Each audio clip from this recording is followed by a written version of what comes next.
Political story के इस अंक में आज आपको एक बेहद ही रोचक किस्सा हम सुनाने जा रहे हैं। किस्सा है भारत के पहले प्रधानमंत्री जवाहरलाल नेहरू और उत्तर प्रदेश के मुख्यमंत्री रहे हेमवती नंदन बहुगुणा का, जिसमें जवाहरलाल नेहरू की रैली में बहुगुणा जिंदाबाद के नारे लग गए थे एक बार। लेकिन इससे पहले बताते हैं कि हेमवती नंदन बहुगुणा की कैसे राष्ट्रीय स्तर पर पहचान बनी। 1952 की बात है। देश का पहला संसदीय चुनाव लड़ा जा रहा था। कांग्रेस ने राजकुमारी अमृत कौर को हिमाचल की मंडी सीट से चुनाव लड़ाने का फैसला किया। तब हिमाचल पंजाब का हिस्सा हुआ करता था। राजकुमारी अमृत कौर चुनाव लड़ने के लिए पहली बार पहाड़ों में गई, लेकिन कुछ ही दिन रहने के बाद में परेशान हो गई। परेशान होकर एक दिन उन्होंने पंडित जवाहरलाल नेहरू को फोन मिला दिया और बोला कि नेहरू जी, कहाँ भेज दिया मुझे आपने, यहाँ मेरे लिए बड़ा मुश्किल हो रहा है, किसी को भेजिए यहाँ मेरी मदद के लिए। नेहरू जी को भी पहाड़ के नाम पर तुरंत बहुगुणा जी का नाम याद आया। जवाहरलाल नेहरू ने हेमवती नंदन बहुगुणा को इलाहाबाद में आनंद भवन में एक बार देखा था। नेहरू जी ने उसी समय लाल बहादुर शास्त्री जी को फोन किया कि वह पहाड़ी लड़का बहुगुणा कहाँ है। शास्त्री जी ने कहा कि यहीं होगा, इलाहाबाद में। फिर नेहरू जी ने कहा उसे तुरंत मंडी भेजो, अमृत कौर के चुनाव में उसे काम करना है।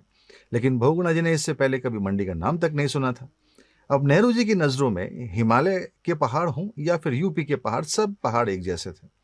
बहुगुणा जी नेहरू जी का आदेश टाल नहीं सकते थे और मंडी पहुंच गए। बहुगुणा जी ने मंडी में 2 महीने राजकुमारी अमृत कौर के चुनाव में जमकर काम किया। फिर राजकुमारी चुनाव जीत गई और दिल्ली आ गई। दिल्ली पहुंचकर उन्होंने नेहरू जी से बहुगुणा जी की जमकर तारीफ की। ऐसे में बहुगुणा जी नेहरू जी ही नहीं, दिल्ली के बड़े नेताओं की नजरों में आ गए। इसके बाद जब वो दिल्ली जाते तो उन्हें वहां बड़ा सम्मान मिलता। अब आते हैं उस किस्से पर जब नेहरू जी की रैली में बहुगुणा जिंदाबाद के नारे लग गए।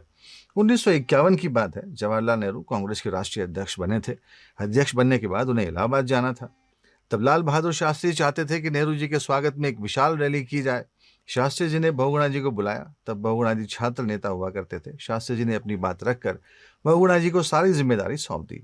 इलाहाबाद के पुरुषोत्तम लाल टंडन पार्क में रैली के लिए बहुगुणा जी ने अपनी पूरी जान लगा दी। तय समय पर रैली का आयोजन हुआ और पार्क खचाखच भर गया था।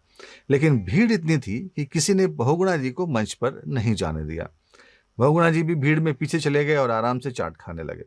फिर अचानक वहां लाइट चली गई। शाम का समय, अंधेरा छा गया। एक दूसरे की बात किसी को सुनाई नहीं दे रही थी। वहां आए लोग बेचैन होने लगे। भीड़ के बीच से बहुगुणा बहुगुणा आवाज उठने लगी। तब बहुगुणा जी को जल्दी मंच पर बुलाया गया और जैसे ही बहुगुणा जी ने मंच पर कदम रखा, वैसे ही लाइट आ गई।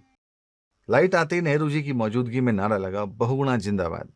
हेमवती नंदन बहुगुणा का नाम उस समय के सबसे चतुर नेताओं में गिना जाता था।